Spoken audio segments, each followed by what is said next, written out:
Alors, je disais que nous avons souhaité commencer, avoir ces sessions de, quand je les appelle de conseil en leadership. Euh, on va essayer de le faire une fois par semaine ou chaque 2 semaines, probablement les jeudis. Donc, les jeudis de 12h30 à 13h ou de 13h à 13h30 selon la disponibilité, mais on va essayer de le faire de manière assez fréquente. D'accord? Et pour démarrer, cette session que nous appelons donc session de conseil en leadership, nous allons démarrer par le thème la valeur de l'humilité. Bonjour à tous ceux qui nous prennent en cours. Merci d'être connectés. Alors, la valeur de l'humilité, c'est un sujet assez intéressant. Ah, vous n'entendez rien. Est-ce que quelqu'un m'entend? Arnaud, est-ce qu'on m'entend? Vous m'entendez, c'est bon? Ok, ça Moi, c'est parfait chez moi, hein. Oh, quelqu'un avait moi, écrit, je crois que c'est Cédric, que j'entends rien. OK, donc c'était à son niveau. Alors, donc, la valeur de l'humilité, on aura juste 30 minutes, il nous reste 28 minutes pour réfléchir sur ce sujet. Vous savez, et en réfléchissant sur ce sujet, je me suis dit, la question que je me suis posée, c'est, mais quelle est la caractéristique des personnes qui sont humbles? Quelle est la caractéristique de ces personnes? Qui sont ces personnes? Qu'est-ce qui caractérise ce qui est humble? D'accord? Et j'ai commencé à regarder un peu dans mon entourage. Je ne vais pas donner de nom parce qu'on ne sait jamais.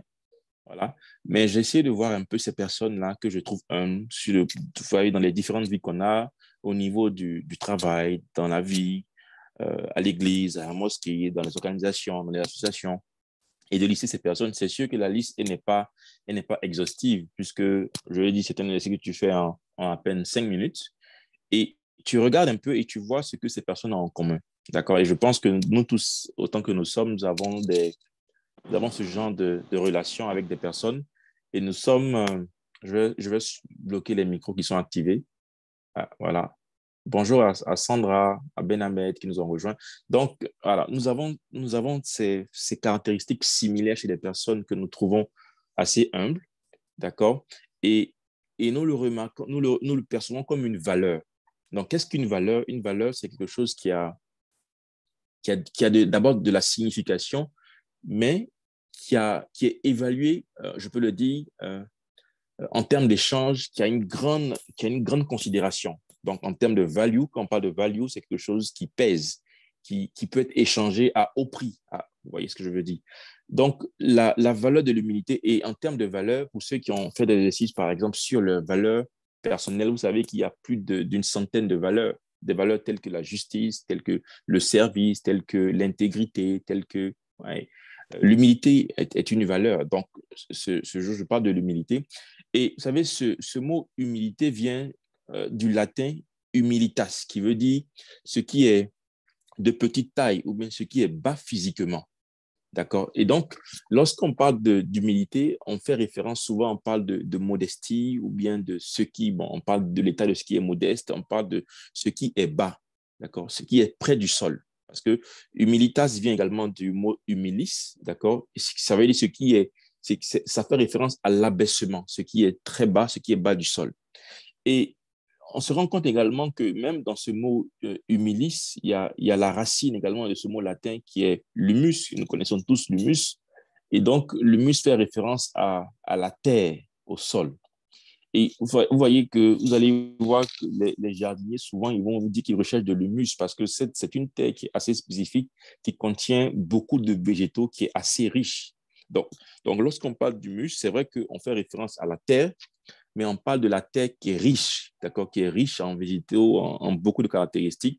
Et on va vous dire, par exemple, comment est-ce que vous allez, je ne suis pas jardinier, mais comment est-ce que vous allez faire pour avoir de l'humus? Les jardiniers vont vous dire beaucoup de choses.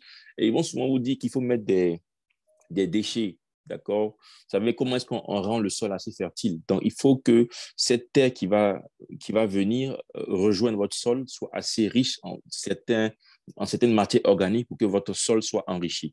Donc, l'humilité fait référence à l'humus, donc à ce qui est bas, à ce qui est près du sol, d'accord?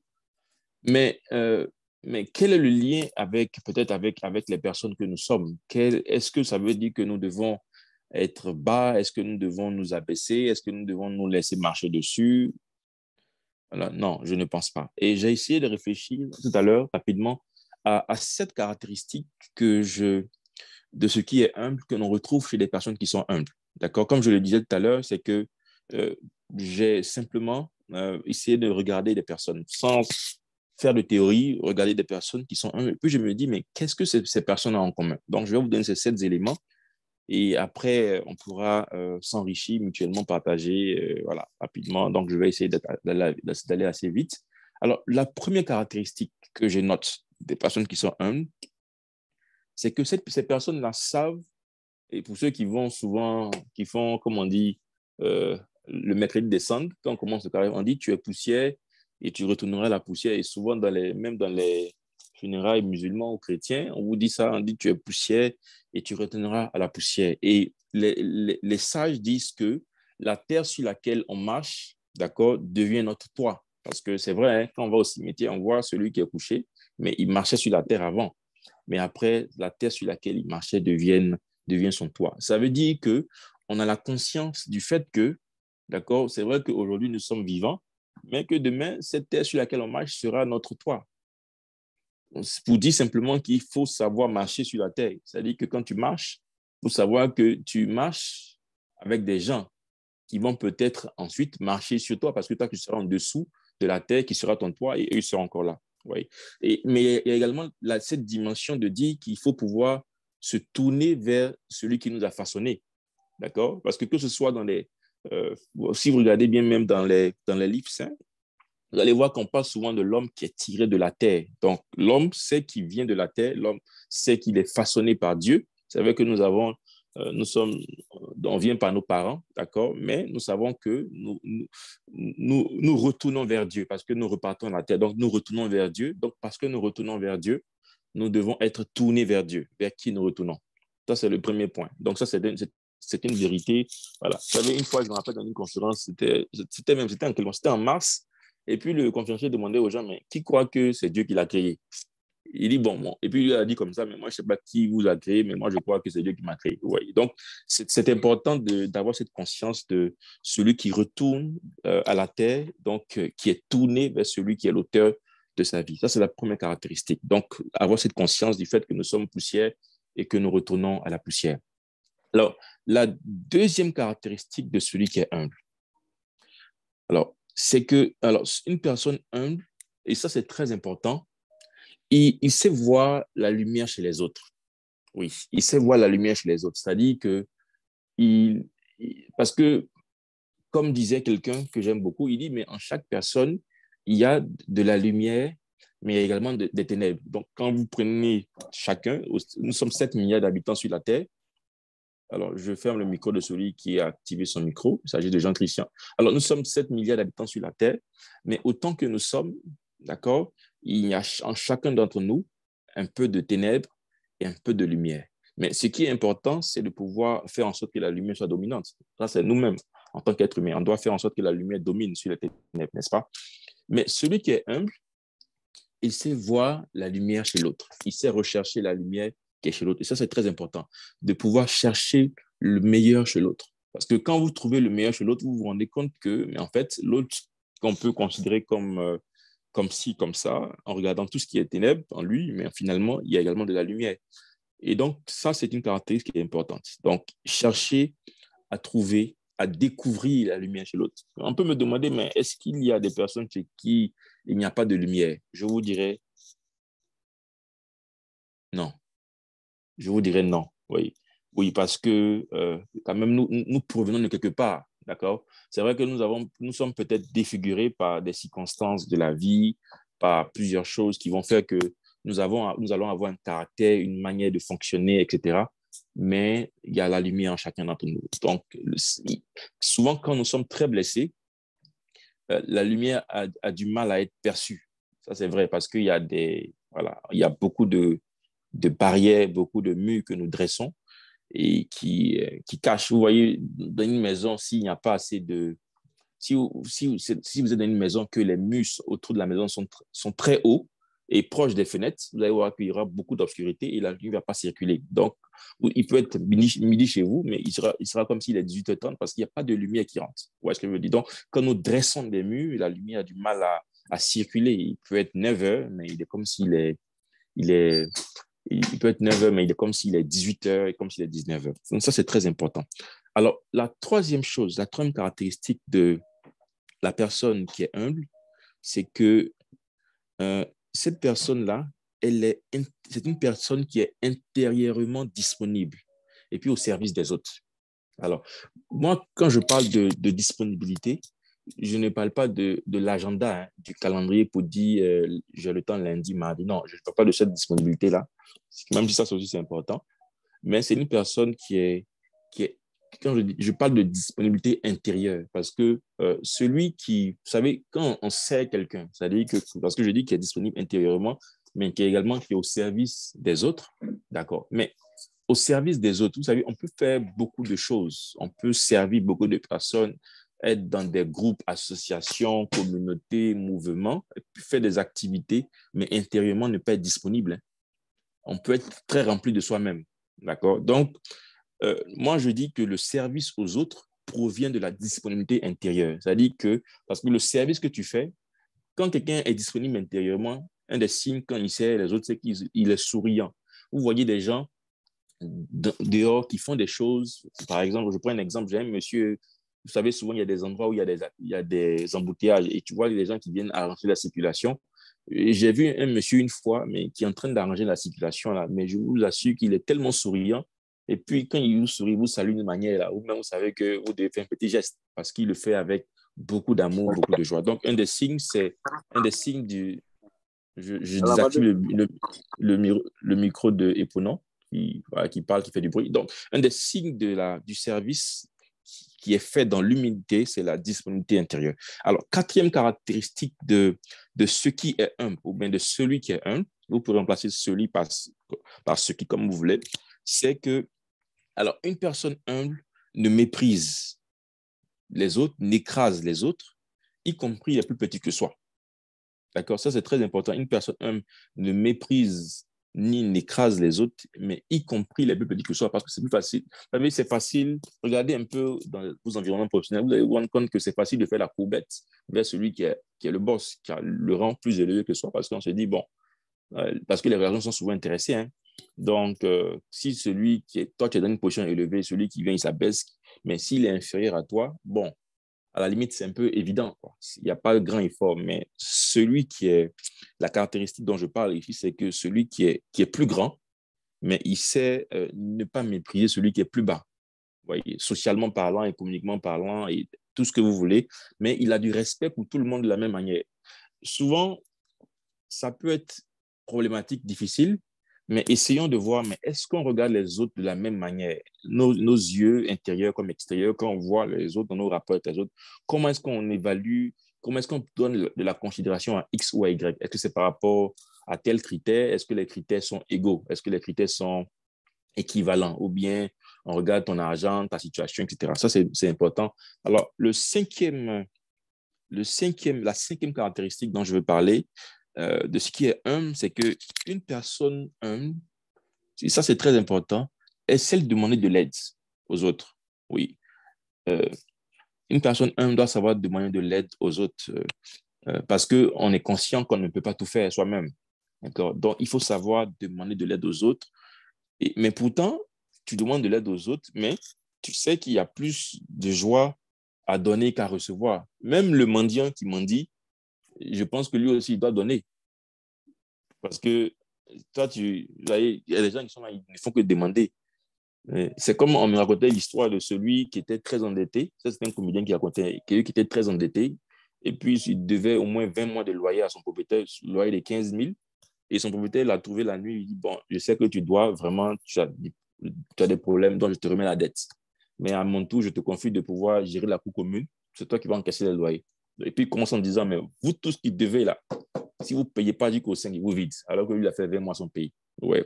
Donc, à celui à qui on remet, lui aussi il doit être capable de remettre. Ce que je veux dire, c'est le sens de pouvoir, en fait, de pouvoir être, de pouvoir donner à l'autre. Oui, de pouvoir savoir qu'il y a plus de joie à donner qu'à recevoir, mais en même temps, de pouvoir demander le secours de l'autre, l'assistance de l'autre si on en a besoin. Parce que souvent, bon, on est dans notre coin, on n'a pas besoin, on n'a pas envie de demander de l'aide.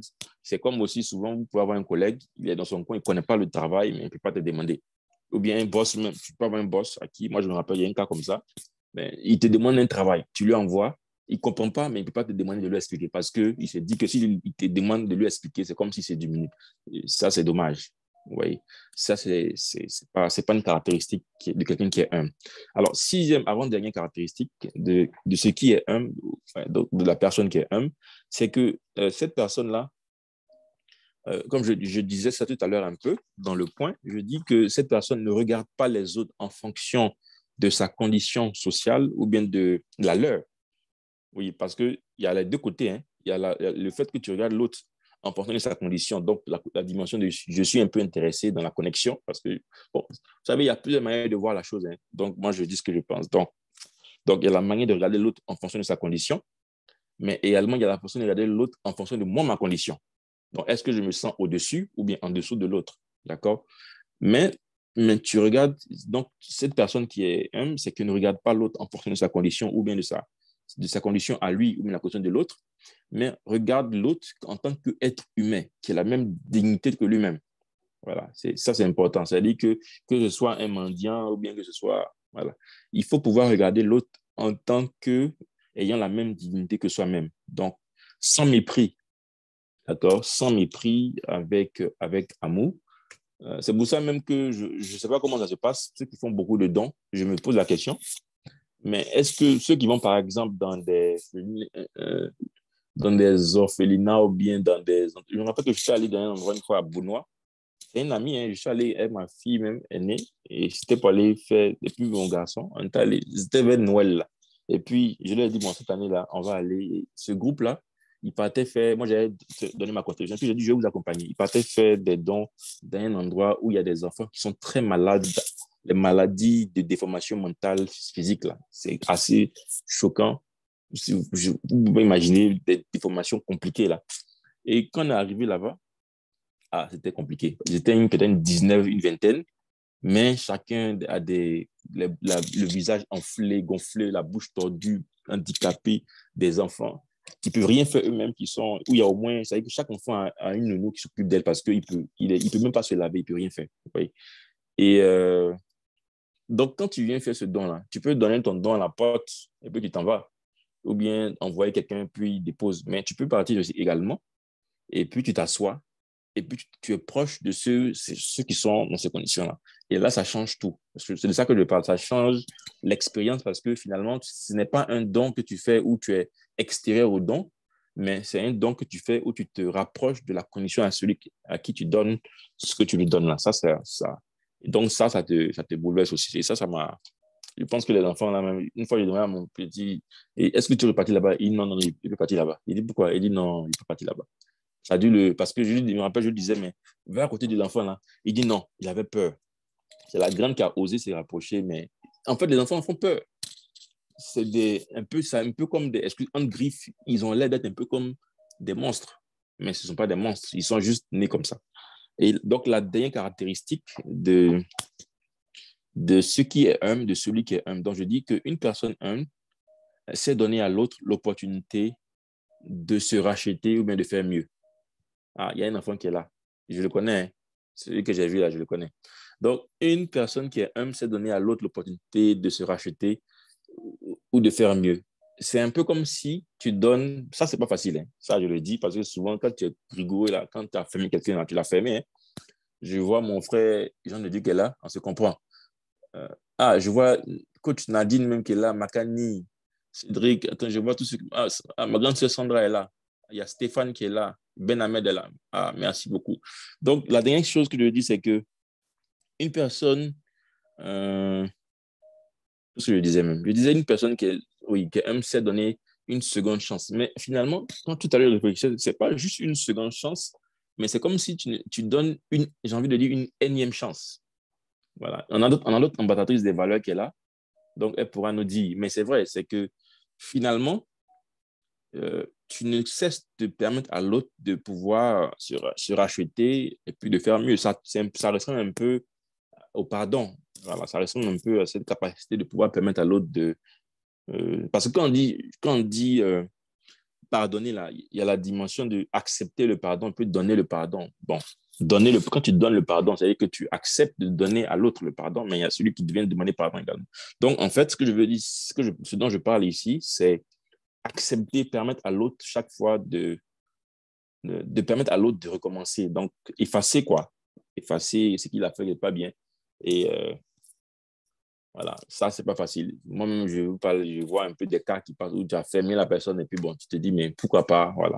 Parce que nous tous, on fait des erreurs. Voilà.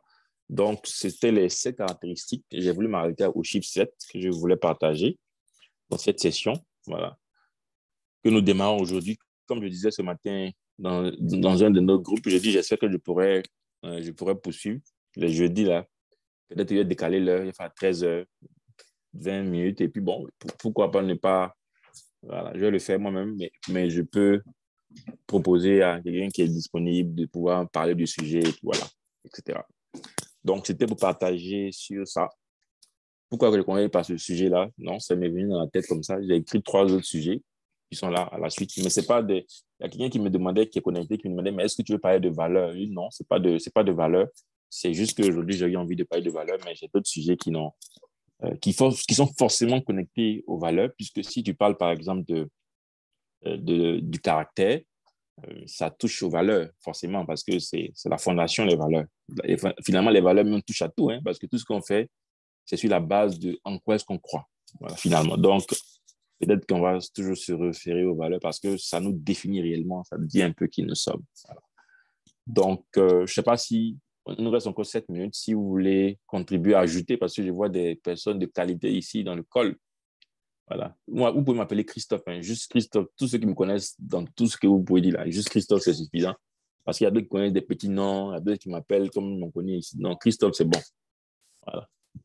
Merci beaucoup. Si vous avez des contributions, sinon moi, j'ai fini mon exposé, ma réflexion euh, cette valeur que je voulais partager ce jour. Je vous dis merci encore d'être connecté. Celui qui veut parler, il lève sa main ou bien il prend juste la parole. Il nous reste juste 7 minutes et puis on a fini.